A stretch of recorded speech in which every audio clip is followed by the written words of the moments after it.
माँ स्कंदमाता। नवरात्रि का 5वां दिन स्कंदमाता की उपासना का दिन होता है। मोक्ष के द्वार खोलने वाली माता परम सुखदायी है। माँ अपने भक्तों की समस्त इच्छाओं की पूर्ति करती है। भगवान स्कंद कुमार कार्तिकेय नाम से भी जाने जाते हैं। ये प्रसिद्ध देवासुर संग्राम में देवताओं के सेनापति बने थे। पुराणों में इन्हें कुमार और शक्ति कहकर इनकी महिमा का वर्णन किया गया है। इन्हीं भगवान स्कंद की माता होने के कारण माँ दुर्गा जी के इस स्वरूप को स्कंदमाता के नाम से जाना जाता है।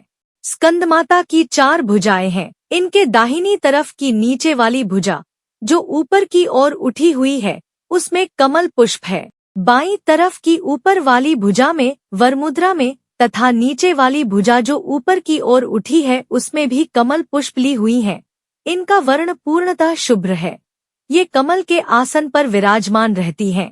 इसी कारण इन्हें पद्मासना देवी भी कहा जाता है। सिंह भी इनका वाहन है।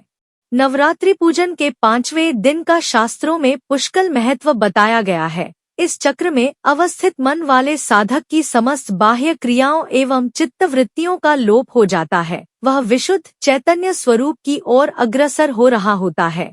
साधक का मन समस्त लौकिक, सांसारिक, मायिक बंधनों से विमुक्त होकर पद्मासना माँ स्कंदमाता के स्वरूप में पूर्णतः तल्लीन होता है। इस समय साधक को पूर्ण सावधानी के साथ उपासना की ओर अग्रसर होना चाहिए। उसे अपनी समस्त ध्यान वृत्तियों को एकाग्र रखते हुए साधना के पथ पर आगे बढ़ना चाहिए।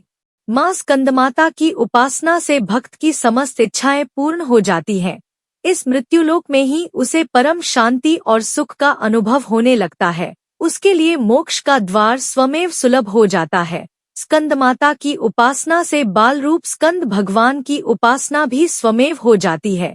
यह विशेषता केवल इन्हीं को प्राप्त है। अतः साधक को स्कंदमाता की उपासना की ओर विशेष ध्यान देना चाहिए। सूर्यमंडल की अधिष्ठात्री देवी होने के कारण इनका उपासक अलौकिक तेज एवं कांति से संपन्न हो जाता है। एक अलौकिक प्रभामंडल अदृश्य भाव से सदैव उसके चतुर्दिक परिव्याप्त रहता है। यह प्रभामंडल प्रतिक्षण उसके योगक्षेम का निर्वहन करता रहता है। हमें एकाग्र भाव से मन को पवित्र रखकर माँ की शरण में आने का प्रयत्न करना चाहिए। इस घोर भवसागर के दुहकों से मुक्ति पाकर मोक्ष का मार्ग सुलभ बनाने का इससे उत्तम उपाय दूसरा नहीं है। प्रत्येक सर्वसाधारण के लिए आराधना योग्य यह श्लोक सरल और स्पष्ट है। माँ जगदम्बे की भक्ति पाने के लिए इसे कंठस्थ कर नवरात्रि में 5वें दिन इसका जाप करना चाहिए। या देवी सर्वभूतेषु माँ स्कंदमाता रूपेण संस्थिता। नमस्तस्य नमस्तस्य नमस्तस्य नमो नम। अर्थ, हे माँ, सर्वत्र विराजमान और स्कंदमाता के रूप में प्रसिद्ध अम्बे, आपको मेरा बार बार प्रणाम है। या मैं आपको बारंबार प्रणाम करता हूँ। हे माँ, मुझे सब पापों से मुक्ति प्रदान करें। इस दिन साधक का मन विशुद्ध चक्र में अवस्थित होता है। इनके विग्रह में भगवान स्कंदजी बाल रूप में इनकी गोद में बैठे होते हैं। सिंहासनगता नित्यम पद्माश्रित करद्वया।